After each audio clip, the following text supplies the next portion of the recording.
여호수아 1장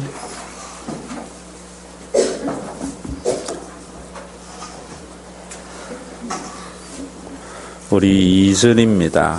다 같이 318면이 되겠습니다. 구약성경 여호수아 1장 2절 같이 읽습니다. 내 종 모세가 죽었으니 이제 너는 이 모든 백성과 더불어 일어나 이 요단을 건너 내가 그들 곧 이스라엘 자손에게 주는 그 땅으로 가라. 아멘. 우리 2011년도에 우리 교회의 주제 선구였습니다. 주는 땅으로 가라. 신앙의 많은 오해들은 성경의 해석의 오류에서 나옵니다. 우리가 여호수아 하면은 가나안 땅의 정복기 이렇게 생각하는데, 또 한편에서는 많은 교인들은 요단강 건너가 만나리 찬송가가 이러니까 죽어서 가는 천국을 자꾸 생각을 해요. 그래서 예전에 교인들은 왜 예수 믿는가? 죽어서 천국 가기 위해서 예수 믿는다 이랬어요. 그 모든 원인은 어디에 있는가 하면은 바로 여호수아서의 해석의 오류 때문입니다. 근데 요즘은 신학이 자꾸 발달하면은 그런 것을 계시의 점진성이라는데 하나님의 그 계시를 더 밝히 알아요. 그래서 여호수아는 죽어서 가는 천국이 아니고 이 땅에서 누리는 하나님의 나라이다. 구약 신학자들이 이렇게 해석을 해요. 왜냐하면은 요단강에 들어갔을 때 이스라엘 백성들은 안식을 누리는 것이 아니라 가나안 7족과의 전쟁이 있었거든요. 그래서 전쟁기거든요. 그럼 이것은 무엇을 말하는가 하면은 우리가 출애굽에서 시내 광야 40년 동안 우리가 통과를 해서 어디로 들어가야 되는가 하면 가나안 땅에 들어가는데, 가나안 땅에 들어가서 안식을 누리려면은 반드시 가나안 7족과 전쟁에서 승리를 해야 된다. 그 승리가 뭐냐면 우리 속에 있는 육체를 가지고 있으므로 우리가 극복해야 할 재성을 말하는 겁니다. 그래서 우리가 얼마나 재성을 다스리느냐에 따라서 우리가 안식을 누릴 수 있다. 이 땅에서는. 그래서 예수님께서도 천국은 침노하는 자의 것이다. 정복에서 빼앗는 자의 것이다. 라고 말을 했는데, 그 정복의 대상이 뭐냐면 우리 속에 있는 재성을 말하는 것이거든요. 그런데 불행히도 우리가 구약 성경을 보면은 이스라엘 백성들은 가나안 땅에 들어가서 가나안 7족을 다 물리치지 못하고 일부를 남겨놓습니다. 그럴 때에 사사기에 가보면 그것이 너희의 가시가 되어져서 너희가 원하는 것을 이루지 못하리라 이러거든요. 언제나 우리가 이 세상에 살면서 하나님이 우리에게 주시는 참된 안식을 누리지 못하는 것은 우리가 아직까지 극복되지 못한 재성이 우리 속에 있기 때문이다. 여러분들이 이런 부분을 알고 신앙생활하는 것이 또 굉장히 중요하고, 또 이것은 교리만이 아니고 우리의 삶의 실존적인 모습으로 이해를 할 때에 우리의 삶은 더욱더 예수 그리스도가 주신 그 구원의 안식을 누리며 살게 되어져 있습니다. 2000년의 기독교의 역사나 한국교회의 100년 이상의 역사나 우리 교회의 10년의 역사를 우리가 볼 때에 이 진리에 서지 못하면은 늘 다람쥐 채바퀴 돌리듯이 그러한 신앙의 삶을 살아갑니다. 이것을 알 때 우리 속에 성숙이 일어나는 것이고 하나님의 말씀이 우리에게 제대로 된 영적인 양식이 되어져서 그 양식으로 인하여 우리의 삶이 건강해지고 더욱더 하나님의 나라에 근접해가는 그런 복된 신앙생활을 누리는 것이요. 2011년도에 이러한 말씀에 대한 이해가 있었기 때문에 여호수아야 성경을 통해서 우리 성도들이 성숙되어져서 정말 우리 교회의 연조가 더해 갈수록 하나님이 주시는 그 안식이 여러분들의 삶에 구체적으로 누려지는 그런 신앙생활이 되기를 바라면서 이 여호수아를 주제 성구로 삼았던 것입니다.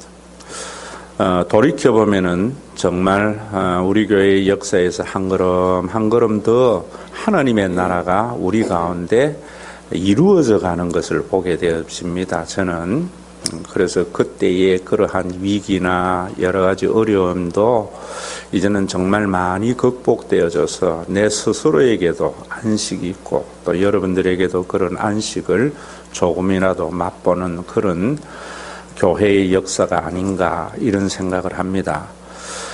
우리가 10월에는 정말 가장 뜨거운 여름을 지나고 난 뒤에 그 여름이 뜨거운 기운이 모든 오곡백과를 잊게 해서 우리 속에 풍성한 열매의 삶을 누리지 않습니까? 여러분들이 이런 계절의 변화를 보면서 좀 아름답다, 좋다 이런 것도 있지만은 더욱더 영적으로 우리가 성숙되어져서 정말 우리의 삶이 예수님 때문에 풍요롭고 예수님 때문에 평화를 누리는 그런 신앙생활을 하게 되어져 가는 것에 대한 감사가 더욱 있는 그런 10월이 되기를 간절히 소원합니다.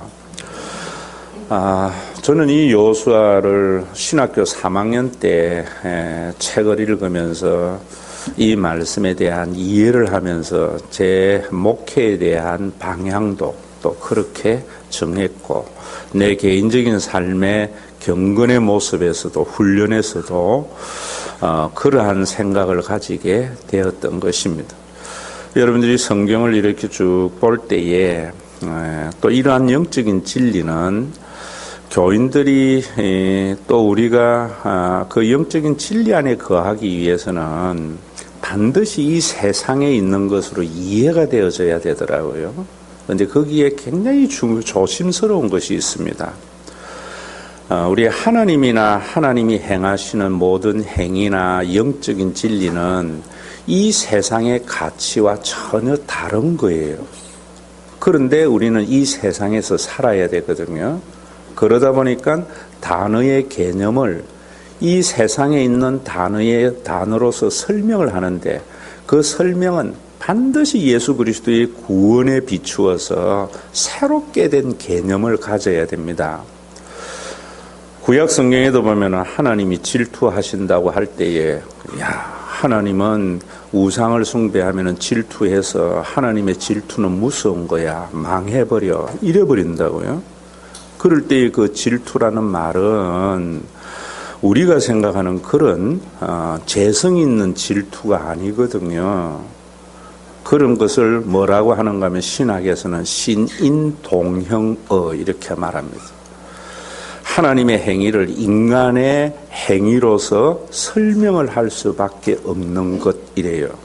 그러면 그 하나님의 질투라는 것은 뭐냐면은 제가 여러분들에게도 말씀을 드렸지만은 신천지에 딸이 넘어가 있을 때에 어머니가 자기 딸이 집에 돌아오기까지 자기는 그 본부 앞에서 1인 시위를 그치지 않겠다라고 말을 하고 있거든요. 그러면 그 어머니는 자기 딸을 빼앗아가는 신천지 교주에 대한 질투거든요. 그 질투는 그 딸에게 엄청난 사랑의 표현이라고요. 하나님이 우리를 질투하신다는 것은 우리의 마음이 우상에게 빼앗겨버려 있는 우리들에게 하나님은 질투를 해서 자기 품 안으로 돌아오기까지 하나님은 그 질투를 거치지 않겠다. 이런 것이 하나님의 질투에 대한 이해입니다. 또 우리가 이 세상에 살면서 여러분들이 이 교회라는 것에 대해서 이 정도의 설교로 머무르면 안 변하더라고요. 교회는 정말 하나님이 주신 놀라운 은혜의 선물이에요. 제가 몇 주 전에도 여러분들에게 설교를 하면서 은혜라는 것을 그저 개인에게 베푼 은혜라 생각하지 마라. 그 은혜 속에는 무엇이 포함되어져 있는가 하면은 교회를 값없이 선물로 주신 하나님의 행위에 대한 것이다. 그래서 교회는 인간이 만든 종교기관이 아니다. 저는 참 조심스럽게 쓰는 말도 교회를 개척했다는 말 참 조심스럽게 씁니다.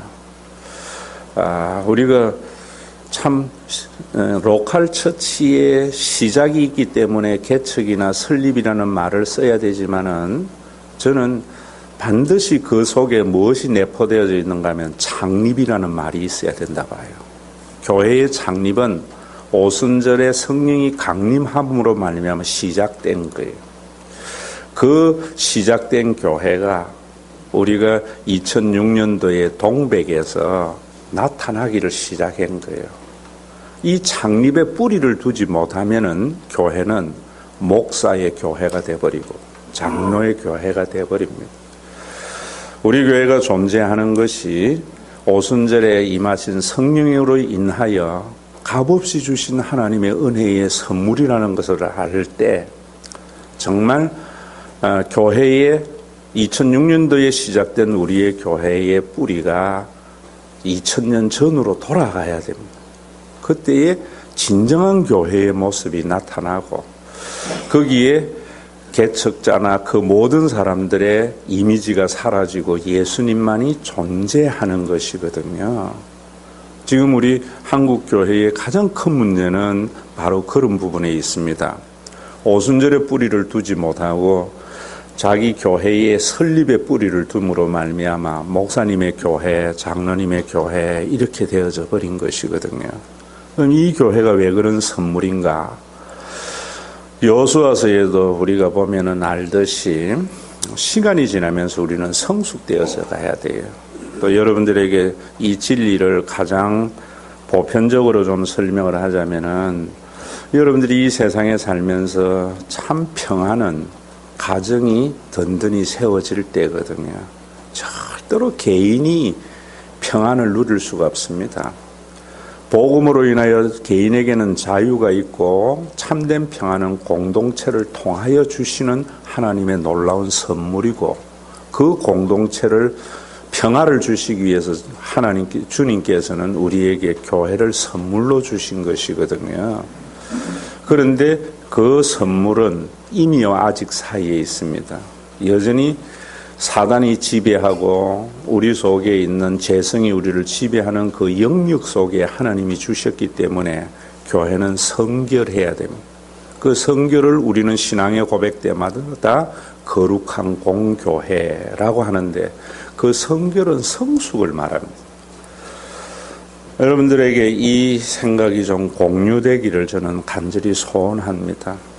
저도 한 가정을 이루어서 오늘날까지 이렇게 쭉 올 때에 아이들이 어릴 때에는 참 힘이 들었어요. 목사이지만은 또 가장으로서의 책임감이 있잖아요.